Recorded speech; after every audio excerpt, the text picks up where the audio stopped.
கிறிஸ்துவுக்குள் பிரியமானவர்களே, இந்த நாளுக்கான மாலை நேரம்னா அப்போஸ்தலனாகிய பவுல் ரோமருக்கு எழுதின நிருபம் 2ஆம் அதிகாரம் 29ஆம் வசனம். ரோமர் 2:29, ரோமன்ஸ் 2:29. உள்ளத்திலே யூதனானவனே யூதன், எழுத்தின்படி உண்டாகாமல் ஆவியின்படி இருதயத்தில் உண்டாகும் விருத்த சேதனமே விருத்த சேதனம். இப்படிப்பட்டவனுக்குரிய புகழ்ச்சி மனுஷராலே அல்லே, தேவனாலே உண்டாயிருக்கிறது. ரொம்ப தெளிவாக சொல்லி முடிக்கிறாரு. இப்போ யார் யூதன்? ஏன்னா 1வது அதிகாரத்தில் நியாயப்பிரமாணத்தை அறியாதவங்க எல்லாருமே பாவிகள் அப்படிங்கிற சொல்லிட்டாரு. இப்போ நியாயப்பிரமாணத்தை தெரிஞ்சு அதை மீறி நடக்கிறவங்க எல்லாருமே பாவிகள் அப்படிங்கிற சொல்லி முடிக்கிறார். இப்போ உள்ளத்தில் யார் யூதனானவன்? வெளியரங்கமாக செய்யக்கூடிய காரியம் இல்லை, எழுத்தின்படி உண்டாகாமல் ஆவியின்படி விருத்த சேதனம், இருதயத்தில் உண்டாகக்கூடிய விருத்த சேதனம். ஏன்னா நீங்கள் ரோமர் 4வது அதிகாரத்தில் இதை ரொம்ப அழகாக சொல்லி கொடுப்பாரு. அதில் 16ஆம் வசனம் பாருங்கள். ஆதலால் சுதந்திரமானது கிருபையினால் உண்டாகிறதாய் இருக்கும்படிக்கு அது விசுவாசத்தினாலே வருகிறது. நியாயப்பிரமாணத்தை சார்ந்தவளாகிய சந்ததியாருக்கு மாத்திரமல்ல, நம்ம எல்லோருக்கும் தகப்பனாகிய ஆபிரகாமுடைய விசுவாசத்தை சார்ந்தவர்களான எல்லா சந்ததியாரும் அந்த வாக்குத்தத்தம் நிச்சயமாக இருக்கும்படிக்கு அப்படி வருகிறது. என்ன அது? நீங்கள் ஆபிரகாமுடைய சந்ததியில் வந்திருந்தாலும் சரி, இல்லைனாலும் சரி, இயேசு கிறிஸ்துவை விசுவாசிக்கும் போது நீங்கள் ஆபிரகாமுடைய சந்ததியாக வந்துடுறீங்க. அப்போ ஆண்டவர் விரும்புகிறது என்ன? ஆவியின்படி இருதயத்தில் உண்டாகும் விருத்த சேதனம். ஏன்னா அதைத்தான் உபாகம் 10வது அதிகாரம் 16ஆம் வசனமாக இருக்கட்டும், இல்லை உபாகம் 30வது அதிகாரம் 6வது வசனமாக இருக்கட்டும், என்ன உங்கள் இருதயத்தினுடைய நினைத்தோல விருத்த சேதனம் பண்ண விரும்புகிறேன், அதுதான் உண்மையான விருத்த சேதனம் என்று சொல்லக்கூடிய ஒரு காரியத்தை சொல்லிட்டார். அப்போ என்ன? உள்ளுக்குள்ளே உங்களுக்குள்ளே வரக்கூடிய ஒரு பெரிய மாறுதல். ஏன்னா பேதுரு இதை குறித்து எழுதும்போது 1 பேதுரு 3வது அதிகாரம் 4வது வசனத்தில், அழியாத அலங்கரிப்பாய் இருக்கிற சாந்தமும் அமைதலும் உள்ள ஆவியாகிய இருதயத்தில் மறைந்திருக்கிற குணமே உங்களுக்கு அலங்காரமாய் இருக்க கடவுது. உங்களுடைய அலங்காரம் எங்கே இருக்குது? உங்கள் இருதயத்தில் இருக்குது. ஏன்னா அதுவே தேவனுடைய பார்வையில் விலையேறப்பெற்றது.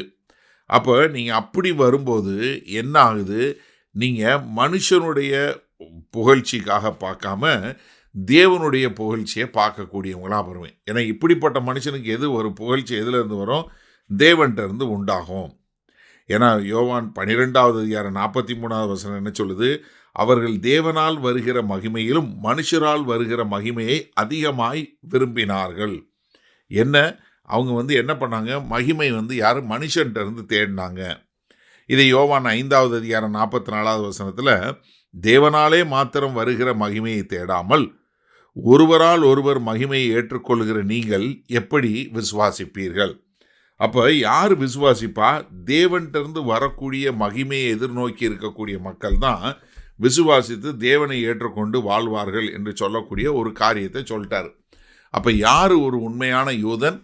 இருதயத்தில் விருத்த சேதனம் பண்ணப்பட்டவன். அவன் எப்படி? தேவன்கிட்ட இருந்து வரக்கூடிய புகழ்ச்சிக்காக காத்திருக்கக்கூடியவன். சரி, இந்த நாளில் இந்த வசனத்தை நம்ம எப்படி எடுத்துக்கொள்ளக்கூடியது? இப்போ இதை நம்ம எடுத்துக்கொள்ளும்போது நம்ம எப்படி பார்க்கணும்? யார் உண்மையான கிறிஸ்தவன்? தன்னுடைய இருதயத்தில் கிறிஸ்துவை வைத்து, இருதயத்தில் இருக்கிற காரியங்களை வைத்து, கிறிஸ்துவுக்கு பிரியமான காரியங்களை தன்னுடைய வாழ்க்கையில் அன்றாடம் நடப்பிக்கிறவனே உண்மையான கிறிஸ்தவன். அவன் கிறிஸ்தவன் என்பது பைபிள் வச்சிருக்கிறதுனால இல்லை, சபைக்கு போகிறதுனால இல்லை, காணிக்கை கொடுக்கறதுனால இல்லை, வேற எந்த ஒரு வெளியரங்கமான காரியங்கள்னால அல்ல.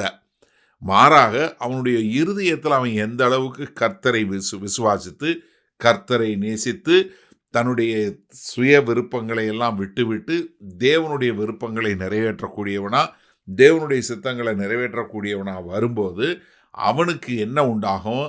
அவன் மனுஷனுடைய புகழ்ச்சியை பார்க்க மாட்டான்.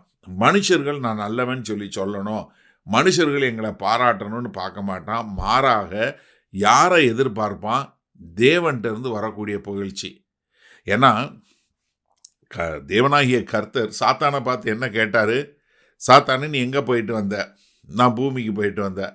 ஆமாம், பூமிக்கு போயிட்டு வந்தே, அங்கே யோபுவை போல ஒரு மனுஷனை பார்த்தையா அப்படின்னு கேட்குறார். எப்படி?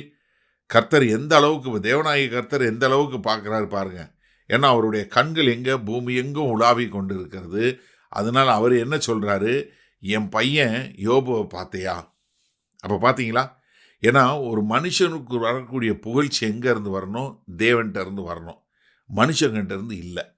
அப்போ எனக்கு அருமையான சகோதரனை சகோதரியே, உங்களுடைய இருதயத்தில் நீங்கள் கிறிஸ்துவை ஏற்றுக்கொண்டு கிறிஸ்துவுக்கென்று வாழுகிறீர்களா? அப்படி வாழ்ந்தீங்கன்னா நீங்கள் யாருடத்திலிருந்து புகழ்ச்சி எதிர்பார்க்குறீங்க? தேவன்கிட்ட இருந்தா, மனுஷன்ட்ட இருந்தா? வல்லபிதாவே, இதோ இருதயத்தில் உண்மையுள்ள ஒரு மனுஷனே கிறிஸ்தவன். அவன் தனக்கு மனுஷர்கிட்டருந்து வருகிற பாராட்டை பார்க்கிலும் தேவனிலிருந்து வரக்கூடிய புகழ்ச்சியை தேடக்கூடியவனாய், நாடக்கூடியவனாய், தேவனுடைய சித்தத்தை தன்னுடைய வாழ்க்கையில் நடப்பிக்கக்கூடியவனாய் இருப்பான் என்பதை உணர்ந்து கொண்டோம். அதே போல நாங்கள் வாழ எங்களை ஒப்புக் கொடுக்கிறோம். மீட்பெரும் இரட்சகருமாகிய இயேசு கிறிஸ்துவின் மூலம் பிதாவே, ஆமேன். கர்த்தர் உங்களை ஆசீர்வதிப்பாராக. நாம் நாளை காலை தினசரி தியானத்தில் சந்திப்போம். Good night.